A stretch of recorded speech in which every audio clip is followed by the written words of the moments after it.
Yes, sir. What's going on, guys? It's your boy Just Fit Flesh back with another video. We live. We live in the wreck. It's Saturday night. Saturday night. Yes, Saturday night. You know what I'm saying? I'm at the house. Not going out.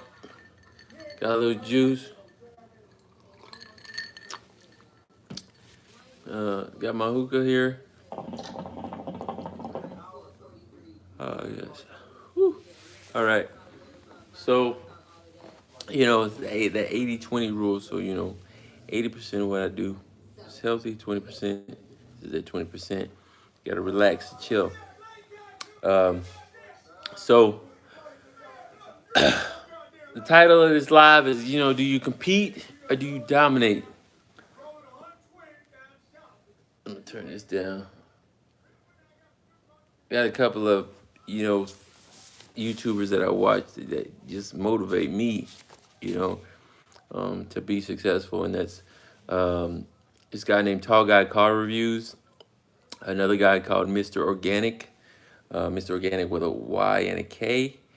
Um, two, uh, two brothers that just use YouTube to grow their brand and become successful. Um, I look at a bunch of people. Though I look at those for like inspiration for life. And then I look at I got a bunch of fitness YouTubers that I watch. How they grow their channel, how they do their thing, um, and then I try and see their blueprint, but try and do my own thing. Try and grow from my own thing. But that's not the title. That's not the reason why I'm going live right now. So the title of my thing is, I watched a bunch of documentaries on uh, like CrossFitters.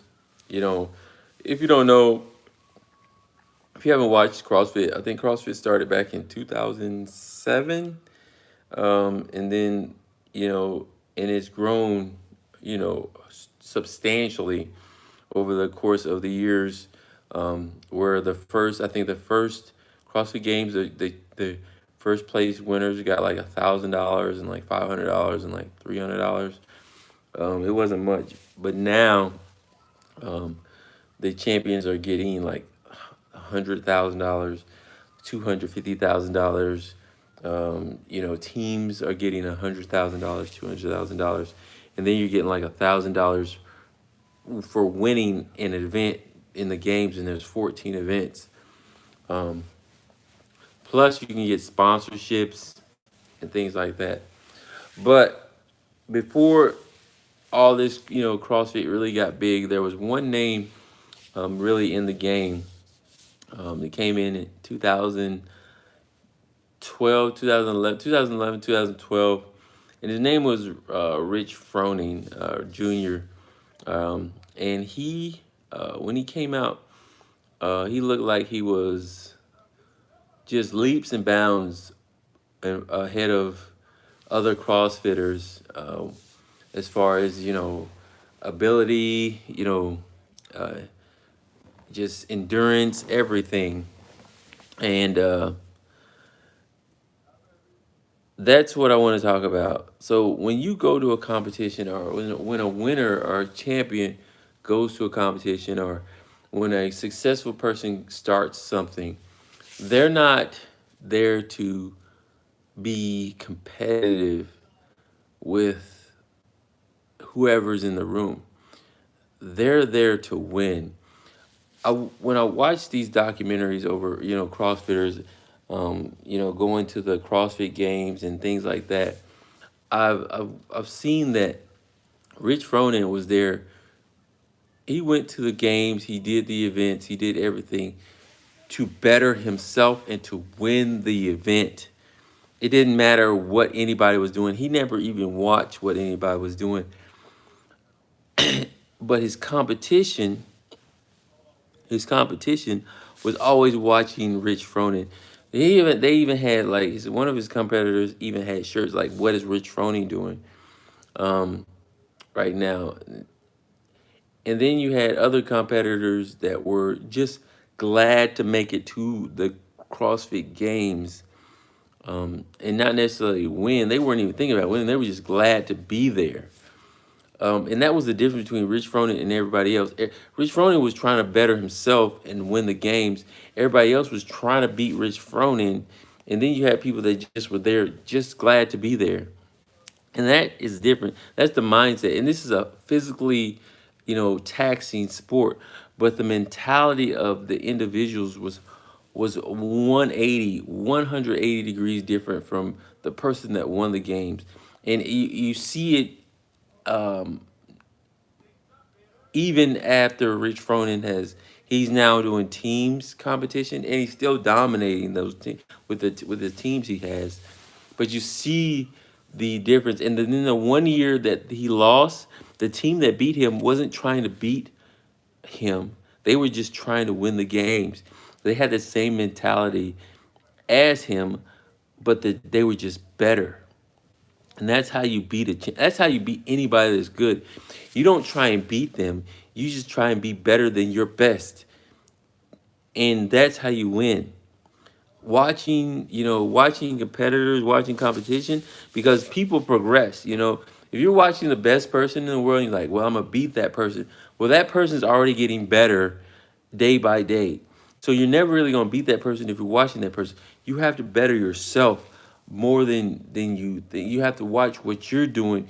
You have to be mindful of your thoughts and things like that. You can't worry about what the competition is doing because you're not there to compete. You're there to win, and that's the difference between a dominator and a competitor. That's why you have those. You have this field, right, where like 70% of the people that are there, it doesn't matter what it is business, or sports or anything in life. So there's 70% of people that are just glad to be there. You have NBA players that are just glad they made it to the NBA, right? You have business professionals that are just glad to make six figures. They never want to be a CEO. They're just glad to be in the building. Um, you have thinkers and scientists that are just glad to be working for NASA. They will never do anything groundbreaking. They're just glad to be there. That's the 70%. Then you have like 20%, 19, 20% that are really trying to change things, trying to making a mark. So they make subtle bleeps in the timeline. They do small things. They do you hear them occasionally in the news and things like that. They did this, they did that. All right. But they're never really great. But then you have that 1%, that are just dominant. They're leaps and bounds you think are above the competition. They're years ahead of their time.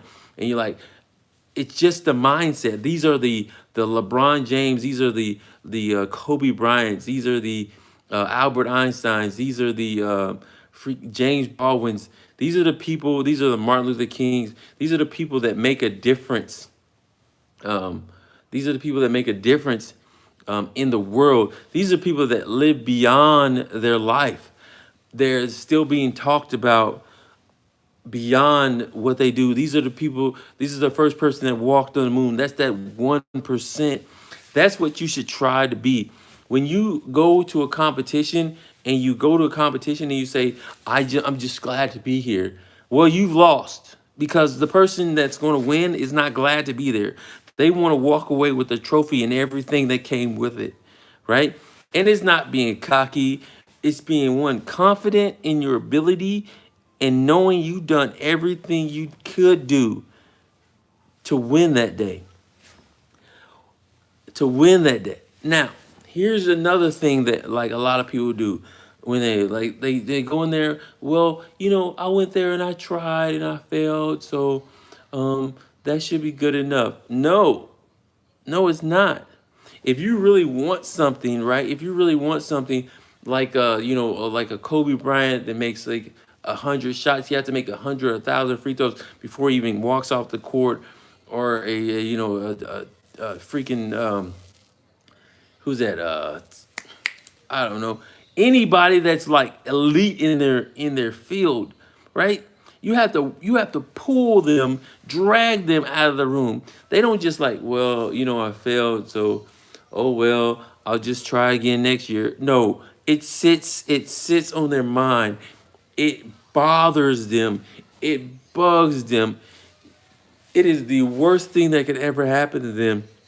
And guess what? The next year, whatever flaw you thought they had, they've surpassed that flaw and they've gotten better in something else. So you never beat them again in that. All right. That's why people don't like Tom Brady, right? Because he seems to just get better every year. And it's not because he's trying to be better than everybody else. He's trying to be better than himself the previous year. He's trying to compete. He's competing against himself. He is dominating his position on that field. He doesn't care what anybody else is doing. His position, his field, his team will be the best because they've practiced the most. They've ran the drills the most. They've got the flaws out. They've gotten rid of the weak links. They've done everything they can. They don't care what the competition's doing. They're going to go out there, they're going to play the game, they're going to win the game. And you can do whatever you want to do. You can come up with schemes and plots, but they're going to win anyway. Why? Because they're not trying to beat you. They're not competing against you. They're dominating the position. They're dominating the game. And that goes for anything in life. For business professionals, CEOs, Amazon. Amazon's not trying to compete with other people. They're dominating the field. They don't care what Walmart does. They don't care what Wish does. They're just getting better at themselves. And they're winning. Right? Freaking Elon Musk, he doesn't care what other electric cars are doing. He's just bettering himself.